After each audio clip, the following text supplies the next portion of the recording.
Welcome to Success Story, the most useful podcast in the world. I'm your host, Scott D. Clary. The Success Story podcast is part of the HubSpot Podcast Network and the Blue Wire Podcast Network. The HubSpot Podcast Network has incredible podcasts like My First Million. My First Million is hosted by Sam Parr and Sean Puri. They feature famous guests. They discuss how companies made their first million and then some. They brainstorm new business ideas based on the hottest trends and opportunities in the marketplace. Here are some of the topics they talk about. If you like any of these, you will love the show. 3 profitable business ideas that you should start in 2022. Drunk business ideas that could make you millions. Asking the founder of Grammarly how he built a $13 billion company, or SaaS companies that anybody can start. If these topics are up your alley, go check out My First Million. Listen to it wherever you listen to your podcasts. Today, my guest is Evan Carmichael. Evan is a prolific YouTuber. He's built a community of over 3 million subscribers. Of course, he's done a lot more than that. He's also wrote several books. He speaks globally. The goal of his brand, of Evan Carmichael, is to inspire a 19-year-old version of himself. So when he was 19, he built and sold a biotech software company, a lot of ups and downs going into entrepreneurship. At 22, he was a venture capitalist. He raised between $500,000 to $15 million for various deals. He then started creating content focused on insights, lessons, advice for that 19-year-old Evan that was trying to navigate career, life, entrepreneurship, startup, business. So now, like I said, he has a 3 million plus subscriber community, all focused on inspiration and business and entrepreneurship and startup advice. So what do we speak about? Well, we spoke about his story, how he went from big bank, potential finance career into startup land, making $300 a month, barely knowing if he could afford rent or to put food on the table. We spoke about when he gave up and when he decided to not give up, and how he ended up, the second he decided to not give up, closing the biggest deal of his life at that point, which allowed him to scale his startup, eventually exit it. Then we spoke about after startup life, how he just wished that he could have some advice, some guidance. And at the time, YouTube wasn't what it was. You didn't have the access to the information that we all have access to now. So he started creating content, and he, of course, is an incredible content creator. And then we spoke about some of the things that he's learned as a content creator. So we spoke about identifying your purpose and why it's so important for a content creator to understand who they're serving. We spoke about creating content that resonates, what content actually impacts an audience, and how do you build that audience, how do you serve that audience, what the secret to success is as a content creator. And then ultimately, once you've started, which is the hardest part, how do you continue, how do you maintain, how do you grow, and some lessons that he's learned building his community over several years that will hopefully allow some content creators that are listening to this podcast to grow a little bit quicker, and so they don't have to go through all the ups and downs and trials and tribulations that Evan went through. So a ton of great advice on growing a community, creating content, building a brand, what it all means, the mindset and the tactical behind it, from somebody who's probably done it better than most and is known as an incredible content creator. So learn from the best. Let's jump right into it. This is Evan Carmichael, serial entrepreneur, content creator, podcaster, author, global speaker. He's done it all. Let's go.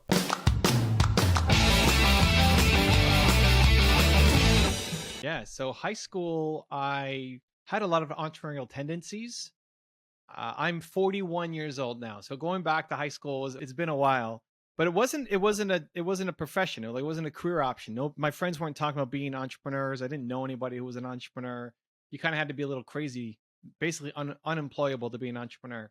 But I had a lot of entrepreneurial tendencies in that I was selling baseball cards and doing garage sales and all that kind of fun stuff, and starting my own little tiny businesses that never really went anywhere, but it was kind of in me. And then in university, if you look at my high school yearbook to before university, it was, where are you going to be in 10 years? I said VP at a bank, because I love making money, and I love the idea of managing money. And I thought you had to be a banker to make money, totally different world back then. And I got to university and went down the path of becoming an investment banker, my dream job, and also had a chance to join a startup take 30% equity in the company and make $300 a month. And that was the toughest decision of my life, Scott. It's like I got a chance to go work at Merrill Lynch, my dream job, get paid six figures, travel around, the world doing deals, or have $300 a month and 30% ownership in this startup. And I really wrestled with that. The thing that I decided on was, you know what? I don't know if I'll ever get this chance to be an entrepreneur again. I could get another job. It may not be the same job. It may not be Merrill Lynch. It may not be traveling around the world, but I can get a kind of similar job. I didn't want to live with the regret of not knowing. And so I told myself I'd rather know and fail than not knowing. Even if it didn't work out, at least I would know, because I didn't want to. I didn't want to be an old man at 40. Is what I would tell myself. When I'm 40 and life is over and you're finished, you look back on your life, you're gonna regret not knowing. So that got me in the path of starting my first business. Struggled, failed, some of the worst years of my life. Eventually built and sold. I don't know how deep you want to go into that stuff, but coming out of high school, I mean, I had a lot of entrepreneurial drives and tendencies, but didn't really know where to put them. And so I'm really grateful that I discovered entrepreneurship. I appreciate the story. Actually, you know what? I'm not going to go too deep into that story because I've heard that story a lot, and I know that you've told that story before. Only because I get a lot of awesome entrepreneurs, but I don't get a lot of people that have built such a strong brand, have created so much content. So I think that's like the thing that you got to pull out and you got to teach people, because people do build businesses, but not everybody builds a brand like you've built your brand. So I'm curious, your mindset when you're going into starting a YouTube account. Is that a side hustle? Is that something that you just thought would be a hobby? Was it purposeful? Was it not? What was the mindset when you first started this out? So I'm a big believer that your purpose comes from your pain, that whatever you struggled the most with as a human is what you want to help other people with. And so I struggled so much as an entrepreneur myself. I wanted to make the path easier for other entrepreneurs, right? It's still what I'm doing now, like 20 years later, 22 years later, whatever, making videos, being on here with you, Scott, is trying to help the 19-year-old Evans of the world out there, because there are millions of those people right now. I went to YouTube because I'm a visual person. I like to see something. And at the time, I had a popular website off just evancarmichael.com. We had 100,000 plus pages of content. We had huge people writing for the website. But I can read, it's okay, but I'd rather see a video. And video was just starting to emerge and be a thing. And so I thought I would go to YouTube and just start making some videos. I never expected it to blow up. Like being YouTube famous wasn't a thing. And if you went to YouTube in 2009, when I uploaded my first video, it was all sorts of stupid videos. Man falls downstairs, here's my cat, like just really stupid things. There was no education videos, no entrepreneurship videos, not really. And so I did it just because I thought it might help a few people. I never, people say, "Oh, how did you know?" Like, I didn't know. I'm not that smart. I didn't know what YouTube was going to become. I liked video and I wanted to be there. And my first video, in the first year of it being up, had 3 comments. One was my mom, one was my sister, and one was some random guy. So it's like I didn't hit it big out of the gate. It took 5 years or something to get to 5 figures in subscribers. So it took a long time. I was doing it because I thought it would help a few people. My business was my website, and my passion was helping create content on YouTube. And ultimately, I stuck around long enough that things started to happen, fortunately, but I didn't know that this is where it was going to be. So you did this, and you built this from the pain you experienced, and you wanted to teach, and you found that medium. Is there a process that you've reverse engineered if somebody was looking to create content to build a brand? What is the way to find your purpose as a content creator, so somebody could be a little bit more purposeful with their actions from day one, because that would probably expedite their process? Yeah. So recognize, first of all, that a brand is an emotion. A brand is how you want people to feel when they're around any of your stuff, whether they're buying your merch. It's like, how do I feel when I put this on? Or if I'm putting on some Michael Jordans, how am I going to feel when I put those on? If I'm watching your content, how do you want to make me feel? Like your interviews, Scott, how do you want people to feel when they're watching and listening to your interviews? Enlightened, motivated, educated, passionate, like just like light a fire and feel like they can go do whatever they want to go do. It's probably very similar to your audience, to be honest. Like same idea. Yeah, and listen, if people had that clarity in terms of jumping into making content, that I want people to feel enlightened. Like if we run with Yeah. that, I want people to feel enlightened when they watch my video. Most of the time when we get in front of a camera to press record, we're worried about how am I looking? Am I wearing the right thing? Is the light okay? Am I in focus? What am I even going to be saying? I forgot my lines.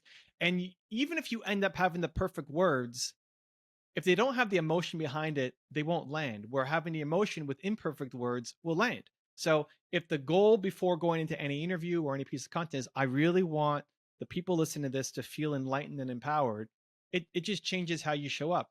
It changes the content direction. It changes the guests that people invite on their shows. It changes the picture that you post to Instagram. So your brain is an emotion. Mine is believe. If people figure out what that is, it relieves a lot of pressure and also gives a lot more clarity for what to do next. So I think that's the starting point. Like, what do you stand for? What do you want your brand to be? What is the one word emotion that you want to permeate everything you make? In terms of purpose, well, now we need to apply that to the people who are exactly like who you used to be, right? Your purpose is to help people who currently are who you used to be. I'm still making Mhm. content for 19-year-old Evan because there are millions of people out there who are 19-year-old Evan, and they need help, they need guidance, they need support, they need wisdom, they need inspiration, and that's who I'm making my content for. I can help anybody believe, and there's a lot of people who watch my content who are entrepreneurs, and that's awesome. But I feel most connected to the people who are struggling to get their business off the ground because that's when I had the biggest pain point in my life.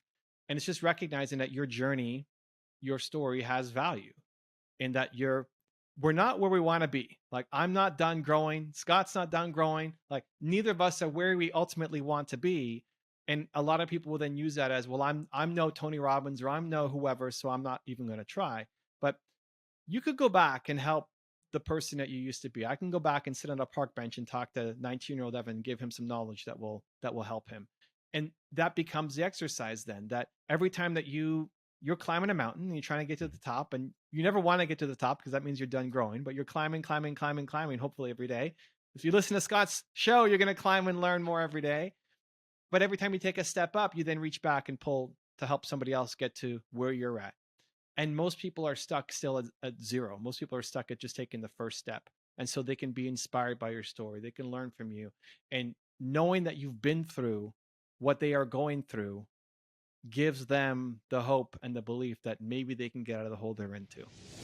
I just want to take a second and thank the sponsor of today's episode, HubSpot.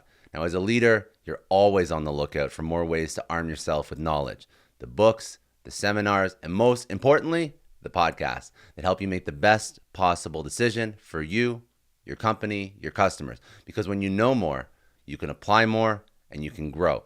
With HubSpot's CRM platform, you can store, track, manage, and report on all the tasks and activities that make up your relationships with customers. With a bird's eye view over all your customer interactions, HubSpot empowers your decision making like never before, so you can give your business and your customers all the good you've got. Learn how to make your business grow better at HubSpot.com. If somebody is starting, so Evan, you're starting day one, Mhm. what is the advice that you give to somebody so that they make it past this initial hump, so that they feel comfortable taking the first step?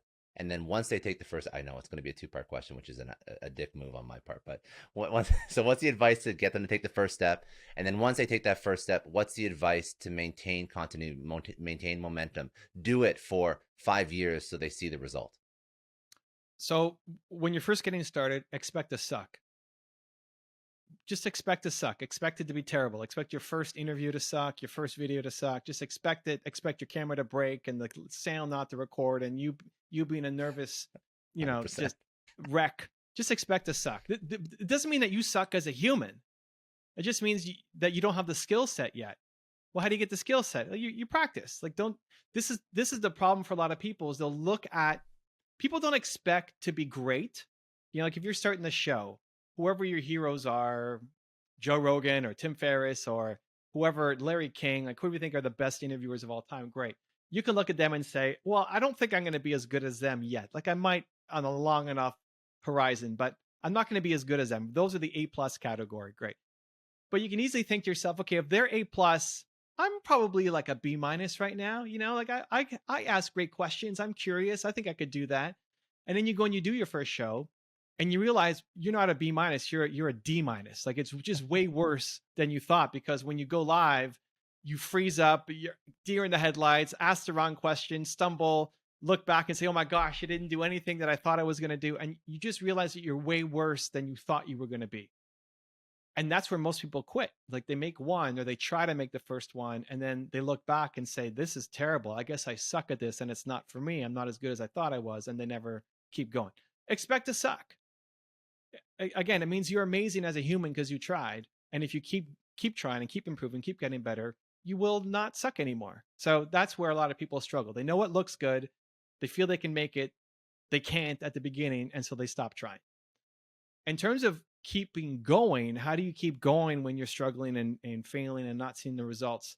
People ask me this all the time, where, it took me 5 years to get to 5,000 subscribers or whatever close numbers like that, where a lot of people they're hitting that in the first few months. It took me 5 years to get there.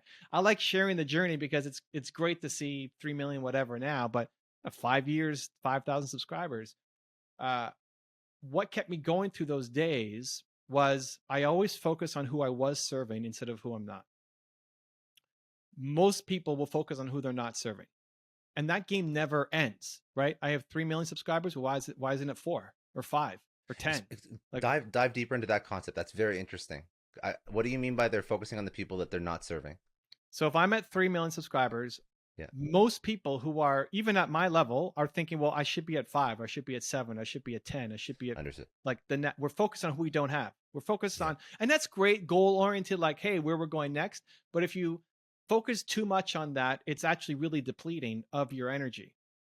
So if at the beginning you get 5 views on your video, you get 50 views on your video, think, wow, I only got 50 views. I spent so much time and energy and effort. I thought it was actually decent, and only 50 people watched it. We're focused on whom we're not having, right? Why isn't it 500 or 5,000 or whatever a meaningful number is that you thought you would have? And as our standards get higher, we keep increasing that number, right?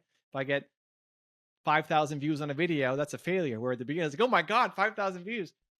So how I've always just approached it, and maybe it was because at the beginning there was no such thing as being YouTube famous, was I just focused on who I was serving. That if I had 50 people watch the video, like 50 people watch this video. Like if you were going to go give a speech at a library or YMCA or something, and 50 people showed up, you'd be pretty amped. You'd be pretty nervous. Your first speaking gig. Oh my God. It's a good night. It's a good. It's great, right? 50 people showed up to listen to you. But because it's online, we feel like that's nobody, and it doesn't matter, and it doesn't hit anybody.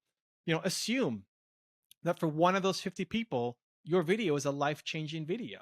The message you're speaking is having a major impact, not on everybody, but at least one person in those 50. Maybe your words, the way you said it today, with your tone and your story, actually punctured through where other people haven't. Like they heard your message, even if they don't leave a comment to tell you what an impact that it's had. And if you focus on the 50 people you are serving instead of the, all the people that you're not, it does two things. One, it makes you feel like you're doing work that matters. It makes you feel like your work is meaningful. And at the end of the day, we all want to wake up and feel like we're going to do something meaningful. If you wake up and feel like it doesn't mean anything if we show up or not today, then that's the path to stress, depression, anxiety, suicide, because we feel like we don't matter. But if you woke up today and felt like today's going to matter, it's going to mean something. I look at my calendar, I see Scott in the calendar. It's like, yes, let's go. It's going to be a great day, guys. Then that's the path to purpose and fulfillment and happiness. So focusing on who you are serving makes you feel better and gives you more energy and happiness to pour into your creative projects. It also has a funny effect where if you focus on who you are serving, they take you to the people who you're not. If you love on your current community and they feel that love, and they're going to reciprocate it and take you to their friends, say, hey, have you listened to Scott's show? It's amazing. This guy cares so much. He invites these great guests on, asks amazing questions, right? They will take you to the people who you're not serving. So that was the thing that got me going. It was that kept me going. It was not, oh, I didn't get 500 views on this video, so I'm going to quit. Like, no, 75 people watch this video. I'm having an impact. Keep going. That is a great dovetail into, well, you kind of answered it, but that was, I always love asking people why they named their book what they named their book. Mm-hmm. And that sort of ties it all together. So you actually wrote a book called Built to Serve, and that's why that's such a central theme in what's made you successful. So it's always focusing on who you already have. And I think that's actually, I've never heard it phrased that way. And I think that most people don't look at growing social audiences that way at all. It's almost like always looking internally versus outwards. That's Yeah, you know what, Scott? I couldn't vocalize it as well when I first got started. So if we had this interview back in 2009 when I was first getting started, I wouldn't have been able to say it as clearly as that. But what I found over the years was, and I've been around for a long enough time that you start to, hear stories. A lot of the people who have watched my videos, they would go years and never leave a comment and never tell me the impact that the video had. I remember this one woman who had cancer, and she was in the hospital and having her treatments. And every time it was painful, she would pull up an iPad and watch one of my videos for inspiration. And she told me that she had one really, really painful day and she just wanted to quit. Like, just end it. I'm done. This is too much pain. I don't want to live like this anymore. And her mom came in and she said, "That's not happening. Who's that guy that you watch on YouTube again? Like, what's his name? Where you're going to watch a video right now from his channel." And she pulled up the iPad and showed it to her and, helped her get through another day.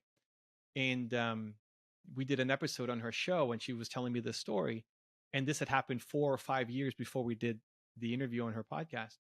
And I had never known, like, she never left a comment on my videos. She'd never written an email to say thank you. And now 4 to 5 years after this whole thing happened, she's telling me face to face how much of an impact my content has played in her life. So we tend to default that unless people leave gushing comments on our videos or we get tons of views, that it's not having an impact and it doesn't matter. Where I've seen enough of those stories come back that it's like, hey, if 50 people watched it, for one person, that could be a life-changing video. And if you can actually hold on to that, actually capture that and feel that for at least one person, this message is life-changing for them, that's what will fill you up and give you the motivation, energy, hope, encouragement to keep going on the content. I just want to take a second to thank the sponsor of today's episode, swag.com. Now, if you've ever received a corporate gift or swag in the past, how many of those gifts did you actually keep? Probably not many, which is probably because the stuff that you got was not so great. I've gotten like a lot of stuff from trade shows and from companies in the past that I've just thrown out the second I get it. So this is why you need to check out swag.com. I've been on the receiving end of getting garbage gifts. I've also worked in companies where I only had access to a really, really small inventory of stuff that I wanted to give my customers and my employees, and I knew that it wasn't going to resonate. I knew that it was going to suck. So what is swag.com? Well, it's like swag upgraded. It's the best place to buy custom gifts and swag that people will actually want to keep. So they sent me a box because obviously they're sponsoring the show and I wanted to see what it's all about. I've worked in businesses. I want to make sure that the quality of their stuff actually was up to my standards, because I can tell you right now that when I get garbage, it goes right into the trash. It really goes right into the trash the second I get back from the trade show or the conference or whatever. So I received one of the custom swag boxes from swag.com. I loved the unique packaging, so it was a beautiful unboxing experience.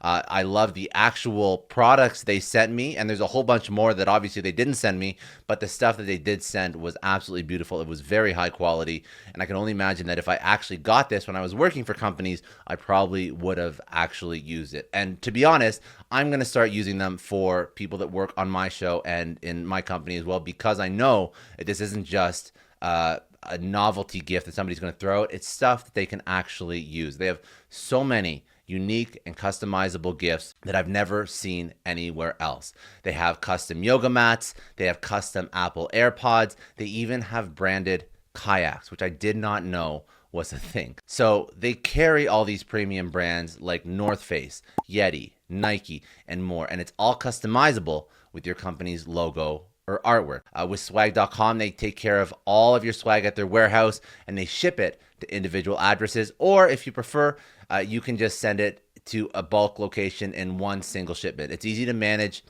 from their online portal, which you obviously get access to. So if this is something that you think would benefit you, if you have clients or customers or a team and you want to go the extra mile and you actually want to give gifts that people appreciate, which is the whole point of giving these gifts in the first place, go to swag.com. for the perfect swag and custom gifts. Right now, they're giving everybody who's a Success Story podcast listener a special offer. It's 10% off your entire order, but only when you go to swag.com/success and enter promo code success10. Remember, for 10% off, go to swag.com/success and use promo code success10. Incredible. Okay, I also like to highlight that obviously every journey is not so easy. So failures, pick failures that you've had. How did you navigate those? How did you circumvent those? Like, how did you, in the darkest point in any point in your life, it could be personal, professional, how did you navigate that and then get through it? So the biggest failure I had was I quit on my business partner. So this is why I try to encourage people to keep going and believe and all, because that was me, because I needed it, because 20-year-old Evan that badly needed that message. We were not having success. I was a year in on this business. I turned down my dream job to take this company opportunity. All my friends were getting rich, doing all this stuff, and I was too poor to go hang out with them, and I was too embarrassed to tell them that I was broke. Right?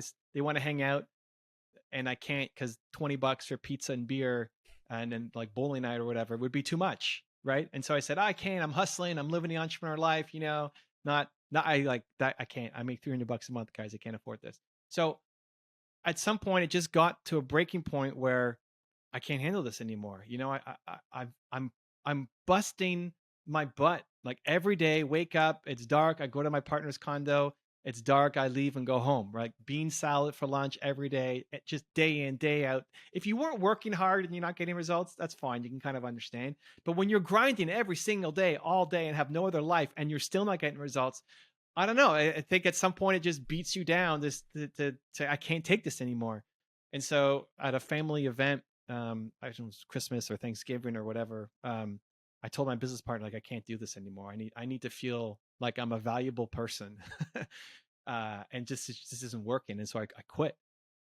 And then I cried like crazy, had stuff coming out of my eyes, my nose. I was just totally lost. And the next day I woke up and felt I can't quit yet because I'm going to regret if I quit now. I know, again, when I'm an old man at 40, I'm going to regret this life changing decision, but I can't keep going the way that I'm going. I have to find something else because this is not working as it is.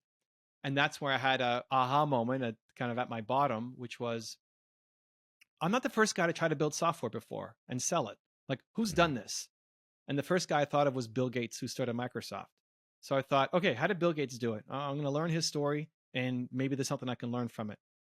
And I did. I looked at how Microsoft got started. Not how did he make an extra $1 million now? Like, who cares? Makes $1 million a second just sitting around. How did he go from 0 to 1? That's what I wanted to do. And I looked at his story and copied that strategy. And shortly after, I had my first deal for $13,500 in my business. And grand scheme of things, that's not a lot of money, but holy cow, when you're making $300 a month and you get a It's a 13 and a big half deal. K deal, my dude, I was rich. Like, I won the lottery. I have dollars hitting my bank account. I felt rich, and more important is like hope. Like, oh my gosh, something finally worked. Like, maybe this could actually happen. Light at the end of the tunnel. And and then I just modeled that strategy to keep getting more and more and more growth. And so if you think about what do I do now, like, what saved me back then? Modeling success. I don't have to be the guy to figure it all on my own. I can model somebody who's done it. What have I done for the past 20 plus years is teach people how to model success. I'm still talking to 19-year-old Evan, profiling famous people and say, here's what you can learn from them to apply to your situation. You know what's funny though? Like you've always gone into situations like, well, I guess in the software company you did have people you could model, but when you were starting your own brand and you were creating content, I don't think there was a model, but you still figured it out. Yeah, I mean, that's a great point, Scott. And I think that's why it took so long. Fair. That I Fair. didn't model somebody. I think you could. Like, people ask me, who's your hero, or who do you want to be most like? And my answer is Princess Di. Uh, that's my model. And I just like, there's a lot of things about her that I think can apply. How does it apply to like my 2022, business, YouTube, etc.? That's the challenge. But I think if I applied it earlier to my situation, it wouldn't have taken me 5 years to get 5,000 subscribers. I would have been able to get there a lot faster. Um, every time I haven't known what to do, and I ask myself, who's done this before? And maybe you can talk to them, but I didn't have any connection. So I'm not calling up Bill Gates to say, hey, Billy, what do you think? But the bigger they are, the more their stories are out there for you to learn. And so if I was smart enough to go back and say, I'm building a brand, like even the idea of a brand, Scott, was not something that was in my vocabulary. I wasn't thinking It about that at wasn't all. anyone's vocabulary. Yeah, It's I'm, kind of I'm net just going to new in put the up some past few content, years. I'm going to make Yeah. some videos and hopefully help somebody, right? That was really the start. So if, there were no big parallels in YouTube, but I could have pulled from other people who were big at the time. I could have pulled from Oprah, who had her TV show. I could have pulled from people if I had the smarts or the role models, I guess, to think about it. So again, like this is what I'm trying to help people. You don't have to take as long Teach as them I that. did to get here. You can go a lot faster. Um, One more question on content creation, then I want to do a couple rapid fire because I want to respect your time too. But last question on content creation. Um, Somebody's starting day one, no resources. They want to start putting content out into the world. What is the number one thing to think about? Is it process? Is it you mentioned some mindset things, but the actual doing? If they were going to start today, what advice would you give them?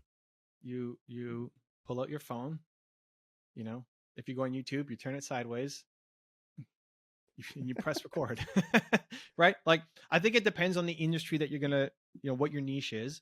I specialize in education, thought leadership, specifically entrepreneurship, personal development. If that's you, then people over focus on like quality content. They think of quality of production, the Mm-hmm. camera you use, the microphone you use, the The editing, lighting, all that, yeah. and that barely matters. Like inside of thought leadership education, what matters most is quality of thought. Can you teach me something that I don't know? Your job as a thought leader is to take what's in your head and plant it into your audience's head. Now, if you're a videographer, then yeah, your reel better look fire. If you're a videographer, I don't want to see a bunch of YouTube videos with like shaky hand on your cell phone, right? I mean, you're not going to get hired for that. But if you're a speaker, you want to be an expert, you're a coach, you're a trainer, you're selling consulting, then it's not so much about how good it looks, it's more about how good you are. And we overthink and overanalyze and over prepare and over script all of our videos. If you thought about how much time you spent, and I mean, I'm guilty too. Go back and watch my first videos. I did all the same mistakes everybody else did as well. My first video, I'm sitting down, I'm in a suit, super uncomfortable. We have the perfect setting and lighting and all this stuff behind us. And that video was not fire. I mean, it's taken off because it's my first video and people want to see what video number one is, but it's not like it was some amazing video, because I sucked, because I was nervous and I didn't have a great message. So the most important thing is just get the phone out and imagine you're not speaking to a lens, but imagine you're speaking to a human. And it can either be yourself, like you're going to I would sit down with 19-year-old Evan and like, here's what you need to know, 19-year-old Evan, replace the camera lens with person's face, or an actual friend of yours. There was an entrepreneur friend of mine who was always seemed to be struggling. And so instead of seeing the lens, I would see him and I'd be talking just to him. And when you can do that, that's how you get real and authentic and vulnerable and all of our buzz phrases, because it feels like you're talking to a human instead of just a camera lens. That's awesome, man. Good advice just to get started, and I like that. I like that idea of replacing that camera with the person, because all the best conversations that I've ever had, and I'm sure you do it too. Well, now you've done it a lot, but when you just off the cuff just shoot the shit with a friend, that's by far the best advice you're ever going to give, ever, ever, ever. Okay, let's do a couple rapid fire, but most importantly, where do people go consume more of your content? Drop a couple handles, website, wherever you want to send people. I'm Evan Carmichael everywhere. You can probably find me, whatever platform Okay, you're that on. works. I That think works. how many episodes of this have you done, Scott? 250. Yeah. Oh, this is 250? No, not this one in particular. I've recorded 250. I don't know which one this is though. Oh, This is in there. This is got, some. I can got, make it 250. yeah, let's go. Let's, yes. Yeah, I can do that. I want to be those. I like the milestone numbers. Okay, guys, this is episode 250. Whether you are new to Scott's show or this is your first episode, the greatest thing you can do is go leave a comment or go leave a review for this episode. Where are people, like YouTube or iTunes, or Both, what's both? both actually. Yeah, Wherever you're yeah. listening, if you're on iTunes, just leave a 5-star review, give some feedback, And if you're on YouTube, leave a comment and let Scott know what's up. You'd be surprised at how much that helps, Mhm. especially the iTunes reviews for getting exposure. It's a lot of work to make 250 videos, guys, right? This isn't just, yeah, I'm gonna just show up and hopefully, make some good content. So the best thing you can do for me is if you enjoyed any of this content, go give Scott some love on iTunes or YouTube, so more people can get access to all of his guests and his wisdom too. Thank you, man. That was actually super cool. No one's ever done that before. I appreciate the shout out. That's very, very cool. Okay, let's do a couple rapid fire, then we'll wrap this thing up. It's also because I remember me back at the beginning. I Not that know. you're at the beginning, but it's like, man, every comment I Yeah, got, I just, oh man, I got a comment. You you go know, weeks without a you're not comment. wrong. You're not Mm. wrong. It's a podcast, so it definitely takes off a little bit more on like iTunes, Spotify. But yeah, for sure on YouTube, like right now, starting I'm about like 20k subs. It means a lot. Like it Yeah, means like a lot to a creator when you show a little love. And actually, I try and sort of take that to heart when I have friends that put out content and I'm trying to like support everybody. I just go through my friends list when they post anything, it's just commenting, sharing everything. I have a yeah. couple And friends that listen, do a if lot of there's a TikTok second stuff. Like, second action item yeah, for your audience, like one, yeah, go give Scott some love on iTunes or YouTube. But two, look at who you like to look at whose content you like to mess with mm, in YouTube, Instagram, wherever you're spending a lot of time, and look at who's a small account. Like leaving a comment on my channel is awesome, but I'm probably not going to see most of them at this point. My team does. Leaving a comment on Joe Rogan's channel or whatever, it's probably not going to be ever seen by the creator.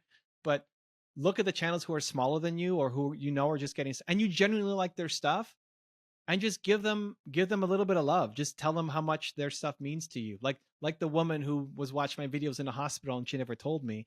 Just tell the people who are smaller than you what their content means to you. That comment, I'm telling you, could be the difference between them quitting and them mhm. keeping on for another month, and then their big break happens. Like your 8 seconds to leave a comment on that person's video or post could be the difference between them quitting. Millions of creators out there right now are on the verge today. They will quit and never post again. And your comment could be the difference for them. So that's a little bit extra Amen. homework. Preach. I love it. Okay, you touched on this quick, but biggest challenge you've overcome in your own personal life. What was it? How'd you overcome it? Was that still same example? If so, we can move on. Or Yeah, like just the yeah, deciding not to quit on the business, but to deciding which path to go. Do I become okay, an entrepreneur and take this big gamble, or do I take this job that I thought I always wanted? And the two lessons that I like, the modeling success lesson I learned at 20 and I still use today, and the I'd rather fail and know than not know, basically live a life with no regrets, was at 19. And still, those are the filters through which I make decisions now. amazing. Okay, there's been many people that have had an impact on your life. Pick one person, and what did they teach you? I mean, I picked my parents. They're behind me on my wall here. There's a picture. I guess for the audio listeners, you can't see, but I've got 5 giant canvases. These are half human size, and I've got a picture of me when I'm 8 or 9, and then my mom and my dad above me. And I see them every day when I walk into my office. And they're not entrepreneurs, and they didn't teach me anything about entrepreneurship or business, but they taught me how to be a human. And they would always tell me, "You're Evan Carmichael. You can do anything you believe that you can." And yeah, it's just I'm really just pumping what my parents gave me out into the entrepreneur world. Amazing. A book, podcast, Audible, something you'd recommend people go check out that has had Scott's an show. impact Let's on. go, Yeah, guys. Come yeah, on. Why are yeah. you not on there? Come on. Subscribe. Give some 5-star reviews. Let's give Scott some love. All right, we'll keep that one. We'll keep that one. I appreciate it. Okay, if you could tell your 20-year-old self one thing, what would it be? Believe. Believe that you Believe. can, believe that it will work out, believe that you can figure out the skills to get there. Believe, believe, believe. Believe that someone like you can do it. And last question, what does Ooh. success mean to you? Uh what does success mean to me? I'm not really a definitions guy, but I think feeling like what I do matters every day is what we're all chasing. So if I woke up, I genuinely enjoy what's in my calendar, and I feel like I'm going to do something that's going to mean something either to the world or to, the closest people to me like my wife, I think that's success.